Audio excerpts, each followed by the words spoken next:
ई रोवे की आवाज कैसन? हम देखा तानी।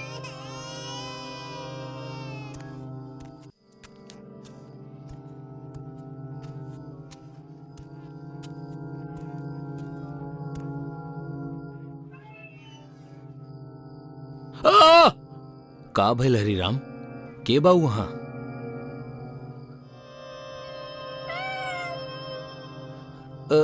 ना भैया, यहाँ केहू नइखे। लागता केहू मजाक कैले बा।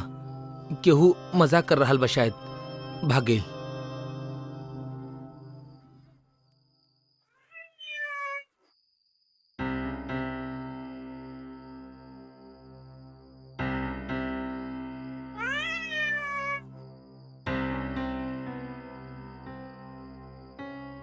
माफ करिहा नया नया पत्नी जी, हमरा आवे में थोड़ा देर हो गई, लेकिन ये रात ऐसा हा कि देर चाहे जितना भी हो जाओ, रहेली जवान और ये जवानी के चांदनी कमरा में बिखेर रहल बड़ी।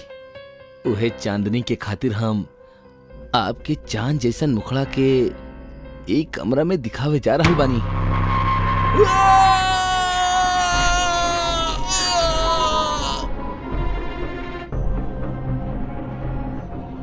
और कितना पीबा?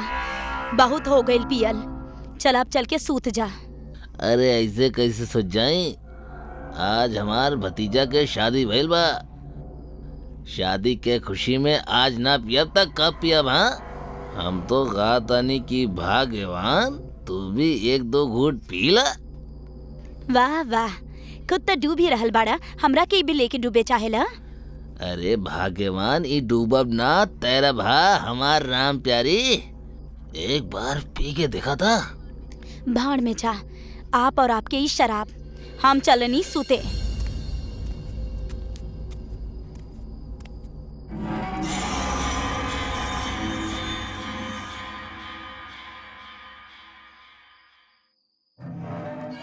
अरे उर्मिला, तू वापस का आ गइलू?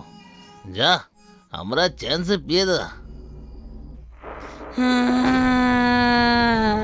अरे भगवान, तार आवाज का हो गई? पहचानला? चारू तू आप हमरा के पहचान लेहनी? हमरा के त लागल रहे आप हमरा के पहचान अभी ना।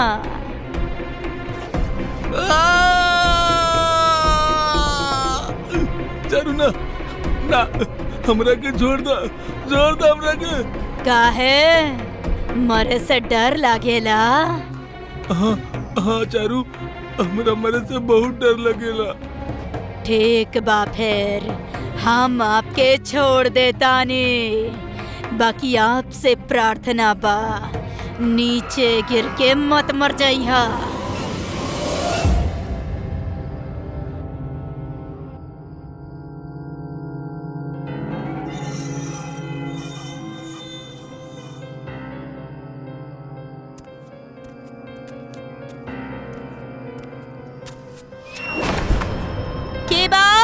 के बा?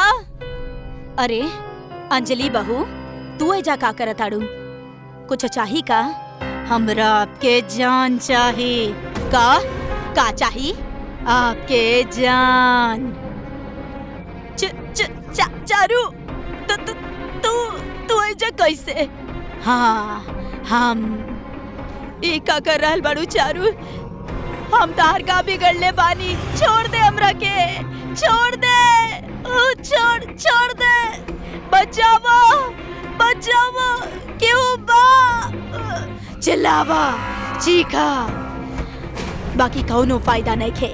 काहे कि जब तक हम ना चाहब, आपके आवाज यहाँ केहू ना सुन सकी।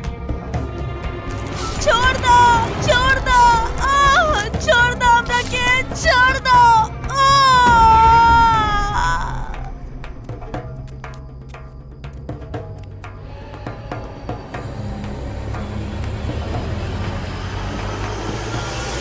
चारू, अरे पहचान लेला? हमरा त लागल रहे चाहे कुछ हो जाए, आप हमरा के ना पहचानब। ई तक कमाल हो गई। कि हम सबके याद बानी। लेकिन तू तो मर चुकल बाड़ू, फिर तू यहाँ कैसे? मर त चुकल बानी, बाकी का करती? बदला लेवे खातिर हमरा वापस आवे के पड़ल। जैसन आप लोगन कईनी वैसन तक केहू दुश्मन भी ना करेला। वैसे हम आपके भाई और आपके पत्नी के तब मार देले बानी। अब आपके बारी बा, आपके बाद बाकी सबके मार डालब।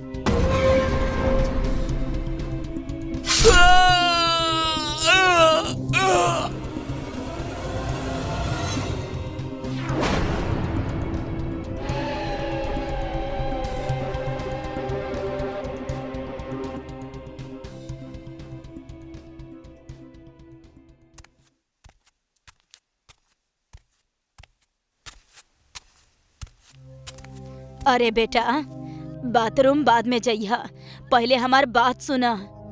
का बात बा माई? तू रोत काहे बाड़ू? तू हेने त आवा पहले। बेटा, बहुते बड़ा अनर्थ हो गइल बा। कैसन अनर्थ माई? जौन अंजलि से तोहर शादी भइल बा, ओपर चारू के आत्मा कब्जा कर लेले बा। ई का कहता रू माई? पागल हो गइल बाड़ू का? ऐसन कैसे हो सकेला? सच कहतानी बेटा, हम अपन आँख से देख ले बानी। वो तोहर पिता और तोहर चाचा चाची के मार देले बाड़ी बेटा। वो हमनी दोनों के भी मार डली है। तरा यकीन ना होखेला ना? चल कर रसोई में देख ला देखा कितना बेरहमी से मरले बाड़ी तोहर बाबूजी के। हाँ बेटा, ई सच कहतानी हम। तोहर चाचा के लाश बाहर पड़ल बा और चाची के कमरा में।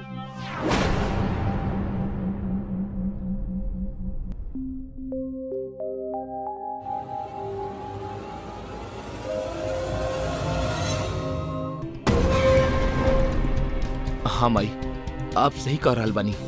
हम रात में ही देख लेनी हा कि अंजलि ना केहू और हा, लेकिन वो चेहरा देख के हम बेहोश हो गए रहनी। सुबह उठनी तो हमरा के सब सपना जैसा लागल। लेकिन अब हमने का करल जाई माई? अगर हमने भागा भी चाहे ता चारू हमनी के कहीं न जाए देई। कहे ना हम चारू के पास जाके ओकरा से माफी मांग ली। बेटा, ओकर आत्मा गुस्सा में बा। अगर वो हमनी के माफ ना कैलस त आगे खाई पीछे कुआ हमा गिरे के दोनों जगह बा। खतरा तो उठावे के ही पड़ी। गलती की माफी मांग लिहल जाई तो शायद वो हमनी के माफ कर दी। जैसन तू कहा बेटा, डूबत के त तिनका के सहारा ही चाहिए। चला देखल जाओ का होखेला। अंजलि, चारू चारू बेटा, का बात बा? तू दुन्नू भी हमरा के पहचान गईला? कैसे ना पहचानब? आखिर हमनी एक गांव के जे बानी बेटा, और तहरा त हम गोद में खेलैले बानी चारो बिटिया ना बहू। अगर तू लोग भूल गइल बाड़ू त हम अपन राम कहानी खुदे अपन मुंह से सुना देतानी। सुना, हमार और विकास के शादी कुछ महीना पहले ही भइल रहे। बाकी शादी के बाद ही तू लोग हमरा के हमार पिताजी के पास छोड़ के शहर चल गइल रहला, और हमार ही दहेज के पैसा से व्यापार खड़ा करके अमीर बन गईला और हमरा ही भूल गईला। ना चारू बेटा, हमने कुछ ना भूले बानी। हमने तो तारा लेवे आवे वाला रहनी बेटा, बाकी तब तक बहुत देर हो चुकल रहे बेटा। ओ, मतलब आप लोग ईमानदार रहनी, हमने लोग ही गलत सोच के चलते मर गए नी। हाँ, अगर आप लोग समय पर आ जाती तो आज हम और हमार पिताजी जिंदा रहते हैं। झूठ बोल के तो इंसान के बहला सकेलू बुढ़िया, बाकी भूतन के ना। तू लोगन के पैसा के लालच ही हमार पूरा परिवार के खत्म कर देलस। जाने लू तू ही जान की। तू सबके वजह से पूरा गांव में हमनी के बदनामी हो गई। हमनी कहीं भी जात रहनी तो लोग हमनी पर हंसत रहले, मजाक उड़ावत रहले। हमरा छोड़ल बता के लड़का गंदा गंदा ताना मारत रहले, इशारा करत रहले। यही बदनामी के भार एक दिन हमनी के माता पिता के मार देलस और फिर हमरा के और हमार मरला के बाद ही तू दोसर शादी खातिर आजाद हो गईला। कितना पैसा ले लो ई अंजलि से बोला? 2 लाख कैश, एगो गाड़ी, एगो बाइक, फ्रिज, टीवी सब। बाकी तू कहलू तो हमने सब वापस कर दे बेटा। बस हमनी के माफ कर दे। हमनी सोचले ना रानी क्या ऐसन कुछ हो जाई। माफ कर दे हमनी के। चारू हम मानतानी कि हमनी से गलती भइल बा। हमनी अपना गलती के खातिर शर्मिंदा भी बानी। प्लीज हमनी के माफ करता। प्लीज अंजलि के शरीर के छोड़ दा। ऐसे कैसे छोड़ दी? जब तक हमार बदला पूरा ना होई हमरा के मुक्ति ना मिले। और मुक्ति पावे खातिर तू दोनों के मरल जरूरी बा। ना चारू बेटा, तनी तक ख्याल करा। हम तो हर सास बानी और सास माँ समान हो खेली। ऐसन माँ हमरा के ना चाहिए।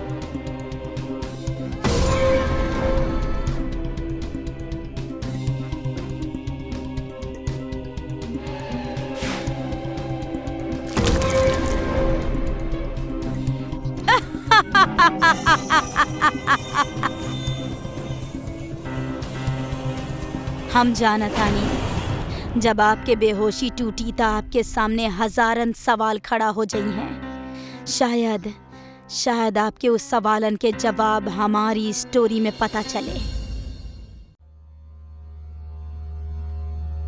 ई दुनिया में हर चीज भोगे खातिर बनल बा, लेकिन कुछ चीज के सुख भोगे के खातिर इंसान ई छोट सा जिस्म में खुद बड़ा लालच पाल लेवेला।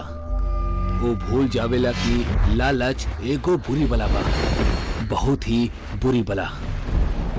भाई हमार पटवारी से बात भइल रहे। उस सरकारी सड़क के नक्शा दिखोले बा हमरा के। अरे कोनो काम के भी बात पता चलल कि सब फुसकी बम निकलल। फुसकी बम ना भाई, हाथ गोला निकलले बानी, उहो बहुत बड़ वाला। सरकारी सड़क गांव के आखिरी कोना पर जौन दयाचंद रहेले ना, ओकरा जमीन से निकल रहल बा। और इतना ही ना भाई, ओकर जमीन के लगभग 10 एकड़ हिस्सा इंडस्ट्रियल कॉरिडोर में आवे वाला बा। दयाचंद के पोता तो शहर में रहेला ना? हाँ भाई, एकर मतलब अगर हम ओकर जमीन अबही खरीद लेहब त हम जिंदगी भर ऐसे रह सकेनी। हाँ भाई, बिल्कुल यह बात बा। बतावा फिर का करल जाव आगे? ई तब ध्यानचंद ही बताई कि आगे का करे के बा। देखा बड़ो, हर पांव कब्र में लटकल बा। यही से कहा था नी, ये जमीन जायदाद से मोह त्याग के ये कागजात पे दस्तखत कर दा, अपना जमीन हमरा नाम कर दा। और अगर तहरा के डर सता रहल बा कि हमनी तोहरा से फ्री के रेवाड़िया लेहब त तनाव मुक्त हो जा। तोहरा जमीन के जितना बनेला ओकरा पाई पाई तोहरा के मिल जाई। और अपना मरे तक ना ऐस के साथ ही घरे में रहिया, तो कुछ ना कही तोहरा के। किसान के लिए ओकर जमीन माँ हो खेली और माँ के सौदा ना कल जाला। जा सकेला तू, दरवाजा सामने है। काका, बूढ़ हड्डियन के जवान खून के तरह कड़के के ना चाही। हड्डी टूटे के डर रहेला। अभी अपना डायलॉग बाजी बंद करा और चुपचाप दस्तखत करा। भैया, ये आप लोग काका से ऐसे कैसे बात कर रहल बानी? अगर ये अपना जमीन ना बेचल चाहता रहे तो हमनी के इनके फैसला के रिस्पेक्ट करे के चाहिए। हमार ख्याल से हमनी के यहाँ से चले के चाहिए। छोटे, अपन ख्याल अपना पास ही रखा। शहर में गुजर बसर के काम आई। हम यहाँ खेत में हल चला के तहार शहर का खर्चा पूरा ना करेनी, लट के जोर पे काम करके करेनी। यही से अपन ख्याल अपने पास रखा। दस्तखत देकर पॉप भी करी। अरे ओ बड़ू, कर दाई खेत हमनी के नाम, वरना तहार उंगली के निशान लेके हम तहरा जिंदा ही जमीन के अंदर गाड़ दे। जौन करे के हक कर ला, मगर कोनो भी कीमत पे हमें जमीन न बेचा। मर जाइबा तो ये सब छाती पे लेके जाइबा का? छाती पे बेशक न जाई, मगर मरला के बाद ई बात के खुशी होगी कि हमार जमीन हमार ही छाती पे बा। भैया भैया ये का कर रहल बानी आप लोग? मर जाई। अरे भाई सुना, भाई रुका, भाई रुका। भैया भैया भैया छोड़ दे करा के, ये गलत था। सही गलत के परिभाषा हमार आगे ना चलेला छोटे। हमने जौन करे नी वो है सही होकेला, और सब्र रखा। हमने एकरा के मारे ही जा रहल बानी। तीनों भाई पे उनकर लालच सिर चढ़ के बोलत रहल। उनके लालच के आगे अब इंसानी जिंदगी के कौनो मोल न रहल। लेकिन बूढ़ा भी जीवट रहल। ओकर चेहरा पे मौत के खौफ के जगह हंसी तैरत रहली। भरी बारिश में छाता के आड़ में नेत्रपाल बूढ़ा के अंगूठा साफ कैलस और सारा कागजात ले ओकर अंगूठा के छाप ले लेलस। हम आए, हम वापस आए, हम वापस जरूर आए। हमार जमीन हमारी छाती पे रही।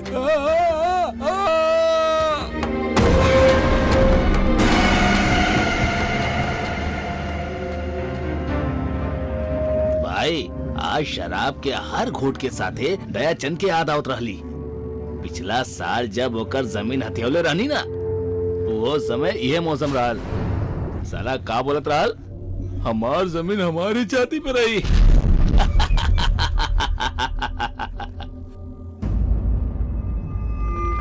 केहू के मार भी दी और ओकर मजाक भिड़ावनी। कितना क्रूर बानी आप लोग। ए जीवन एको जंगल के जैसे ना छोटे, जहाँ शेर हमेशा कमजोर के खावेला और कब्बो भी एकर खेत ना जतावेला। तो हर सोच के सुई बेकार में ही एक जगह पे अटकल बा छोटे। आगे बढ़ा आगे। पर भाई वो मरल हड्डी एगो बात और बोले रहल। हम वापस आए, हम वापस आए, हम वापस जरूर आए। अगर वो सच में आ गई था।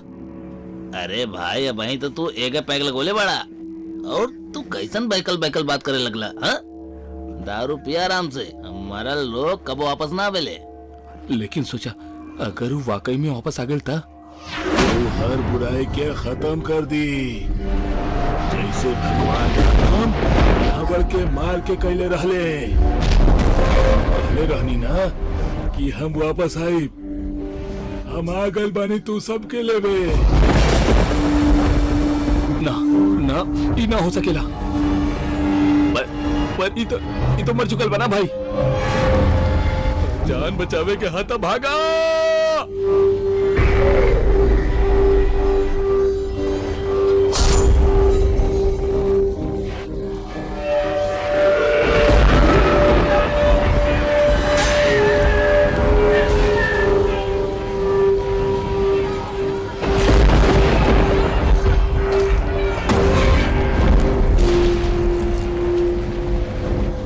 हमरा के माफ करा बाबा, हमरा से गलती हो गई। हम आपके पूरा जमीन आपके वापस कर दे। हम आपके और 10 एकड़ जमीन दे दे। बस हमरा के मारी ना। मौत सामने देख के तोरा जैसा सारा लालची घोर इंसान मौत के भी पैसा से खरीदे के कोशिश करेले। पर पगला, इस सौदा देवे से पहले एक बार ई तो सोच लेवे के रहल, जमीन के ई मरल आदमी अब का करी। बोला का करी।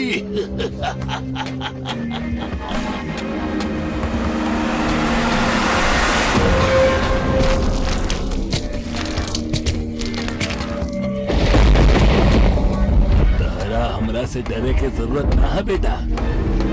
तू भला इंसान बड़ा। कुछ दिन में हमार पोता दिल्ली से यहाँ आवे वाला बा। हमार जमीन ओकरा नाम चढ़ा दा, वरना हमार जमीन हमार छाती पे ही रही। समझ रहा बड़ा ना बेटा। जरूरत से ज्यादा हासिल करे के चाहत लालच के जन्म देवेली, और लालच बुराई के, और बुराई के नाश हो खब हमेशा तय रहेला।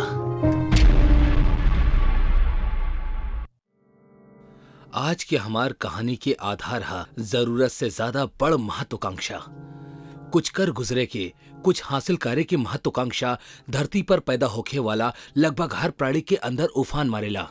अच्छाई के रास्ता पे चल के अगर केहू अपन महत्वाकांक्षा के पूरा करेला त ऐसे सफल व्यक्ति के इस धरती पर कौनो मुकाबला नहीं खे। लेकिन अगर अपन उच्च महत्वाकांक्षा के हासिल करे के खातिर केहू खून बहावे पे उतर आए त ऐसन व्यक्ति के अंत भयानक होखेला।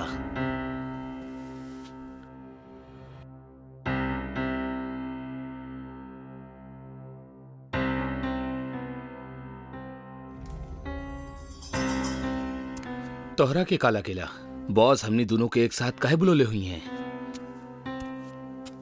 परेशान काहे होकर तारा भाई? बॉस के पास ही तो जा रहल बानी, अब वहीं पता चल जाई। और भाई राजू कैसन बाड़ा? घर में सब ठीक? जी साहब, सब अच्छा बढ़े। तू हो ना रविश, कितना बार समझोले बानी हम तोहरा के कि चपरासी, लिफ्टमैन, हाउसकीपिंग वाला से बात मत की हल करा, तोहर स्टैंडर्ड से मैच ना होखेला। ऊ और हमनी दोनों ही इंसान है समर, और हमनी दोनों ही आपन अपन काम कर रहल बानी। यही से हमनी हर इंसान के आदर सम्मान करे के चाहिए। आदर सम्मान तनी अपन भाषा तो देखा, गांव के कोनो गंवार जैसन लग रहल बा। हाँ बॉस, आप बुलोनी? यस यस माय बॉय, कम इन, अंदर आवा। समर भी आयल बना? Yes yes sir, I am also in sir. Good, आवा बैठा। का बात बा सर, आज आप कुछ सीरियस लग रहल बानी? जिंदगी में कब्बो कब्बो कुछ फैसला लेवे में बहुत मुश्किल होखेला, और हमहू इहे मुश्किल वक्त से गुजर रहल बानी, यही से तोहरा के सीरियस दिखाई दे रहल बानी। खैर, आज हम कंपनी के जिम्मेदारी से फ्री होके के फैसला ले ले बानी, और ये थोड़ा सा समय में तू दोनों ही कंपनी के खातिर बहुत कुछ कैले बाड़ा। यही से केहू नए इंसान के हायर करे के बजाय सोचनी कि तू दोनों में से केहू एक के ही कंपनी के सीईओ बना दिहल जाओ। लेकिन तू दोनों में से केहू एक के चुनाव करब हमार खातिर बहुत मुश्किल बा, लेकिन केहू एक के ही चुनाव करब जरूरी बा। लागता भगवान हमार सुन ले बानी। हम उम्र और तजुर्बा दोनों में ही रविश से बड़ा बानी, हम ही सीईओ बनब। कल नया सीईओ के ऑफिशियल इंफॉर्मेशन सब जगह दे दिया जाई। त कल से Balraj group of information technology के नया सीईओ हुई रविश।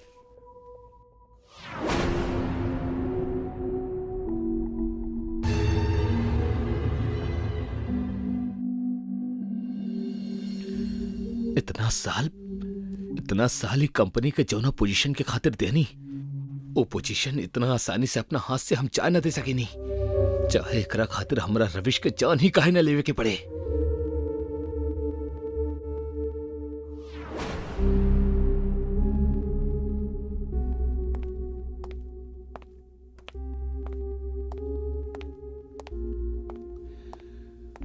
कॉन्ग्रेचुलेशन सीईओ सर। अरे का भाई, वैसे सच कहीं तई पोस्ट हमरा के ना तहरा के मिले के चाहत रहे। तब पोस्ट हमरा के दे दा। अरे मजाक कर रहल बनी, चला सेलिब्रेट करल जाओ, आज के पार्टी हमार तरफ से।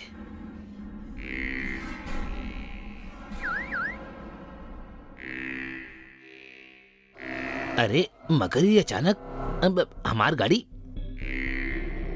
आजकल लाइफ में बहुत कुछ अचानक हो रहल बा। तू सीईओ भी तो अचानक ही बन गईला, तई पार्टी अचानक काहे ना हो सकेली। आज सिर्फ तू और हम और हमार याच जैसन दोस्त के मन। चला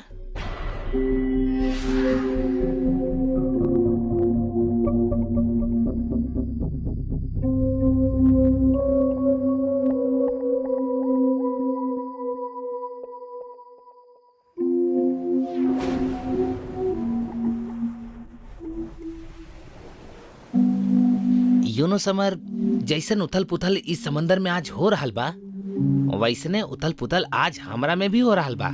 ई पोजीशन पे तो हमरा के पहुंचे के ही रहल, मगर ई सब इतना जल्दी हो जाई ई ना सोचले रहनी। वक्त हमार किस्मत बदल देलस यार, और हमार किस्मत पलट देलस। ई सब जौन तोहरा के मिलल बना रविश, ऊ हमार किस्मत में रहल। तू हमार किस्मत छिनले बड़ा। समर कहल का चाहता रहा? अब हम कुछ कहल ना चाहता नहीं रविश, अब करल चाहता नहीं, और ऊ हम करके ही रहा। समर तू कुछ अजीब रिएक्ट कर रहल बड़ा। हमरा के लागता कि हमने के यहाँ से जाके चाहिए। हमनी ना, सिर्फ तू जइबा ई दुनिया से दूर, हमेशा हमेशा के खातिर। ई का बकवासा समर, हम तुम्हारी घटिया मजाक के ना झेल सके नहीं। वापस चला।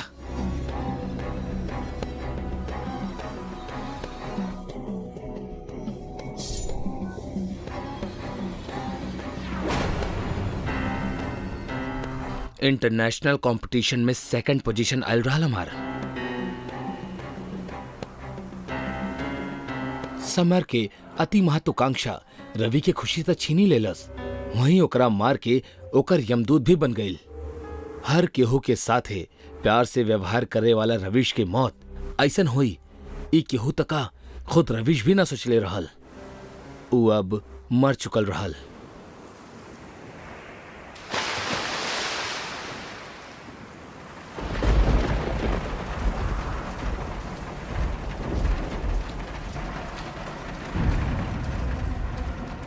हर जगह तलाश लेनी सर, रविश के कहीं कुछो पता न चल रहा बा। लागत सीईओ के पोस्ट मिले के पता चलत ही वो अपन असली रंग दिखाव शुरू कर देले बा। कहीं कोनो 5 स्टार होटल के रूम में पड़ल हुई शराब पी के। खैर, वक्त के शायद यही मंजूर रहल कि सीईओ रविश ना तू बना। आर यू श्योर सर? तो के हमार फैसले पे कोनो शक बा? ना ना ना सर, बिल्कुल ना। हमार कहे के मतलब रहल कि कल तक के वेट कर ली हल जाओ। वक्त और बिजनेस केहू खातिर ना ठहरेला समर। अनाउंसमेंट कल के लिए टाल दा और तैयारी करा। जी सर, थैंक यू।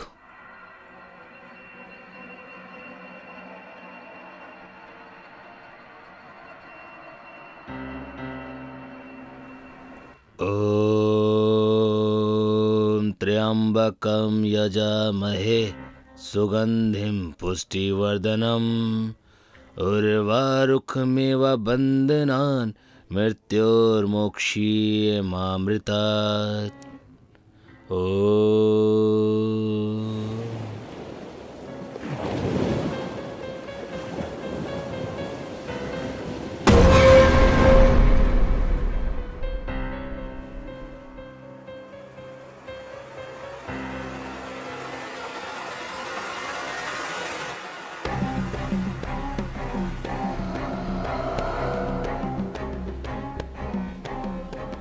प्रभु के एक शली आइल बा, प्रभु के एक शली आइल बा तोहरा के हमार पास। उनकरा भी न्याय चाहिए, तोहरा के भी न्याय चाहिए। मिली, न्याय मिली। ओम फट। ओम ह्रीं क्लीं चामुंडाय विच्चे। ओम फट। ओम ह्रीं क्लीं चामुंडाय विच्चे। ओम फट।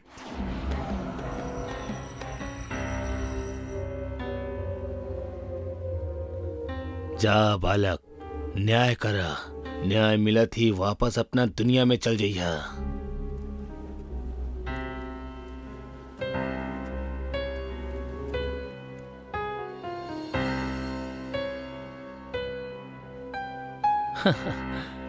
देखा जॉनी, ये हमार प्रमोशन डे हा। सब कुछ बहुत बढ़िया होके के चाहिए, कुछ एवरेज ना होके के चाहिए, समझला? सीईओ के अनाउंसमेंट है, सीईओ के। हाँ ठीक बा, रखा।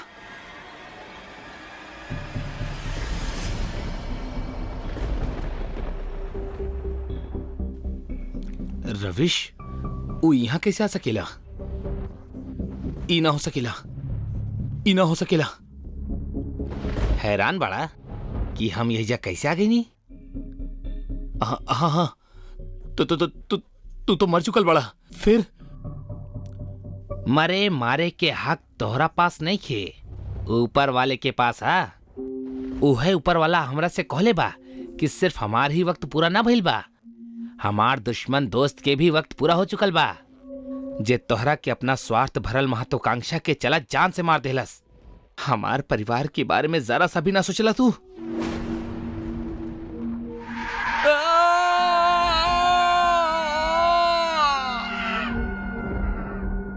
रविश, रविश देखा, हम तोरा साथे गलत कले बानी। काहे कि हम गलत आदमी बानी यार, पर तू तो सही बड़ा ना, अच्छा इंसान बड़ा यार। हम तोरा परिवार के बारे में ना सोचनी, पर तू तो हमारे परिवार के बारे में सोचा। माफ कर दा भाई, माफ कर दा। हम माफी देवे वापस ना आइल बानी, तोहरा के अपना साथ ले जाए आइल बानी। चला ना, ई ना हो सकेला। हम कहीं भी ना जाए, हम सीईओ बन चुकल बानी, हम कहीं ना जाए।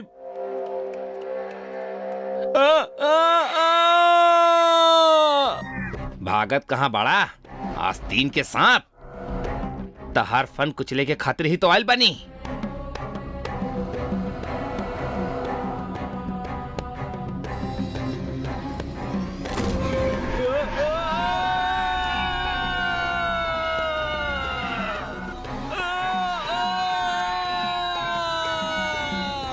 लालच, जलन और स्वार्थ से भरल सारा महत्वाकांक्षा हमेशा से बुरी हो खिली। ऐसन महत्वाकांक्षा में अक्सर खून की नदी बहेली। अगर आपके दिल में भी साम दाम दंड भेद के नीति के अपना के आगे बढ़े के महत्वाकांक्षा बा, तो ओकरा त्याग दा, वरना आघोरी कब्बो भी न्याय करवा सकेला।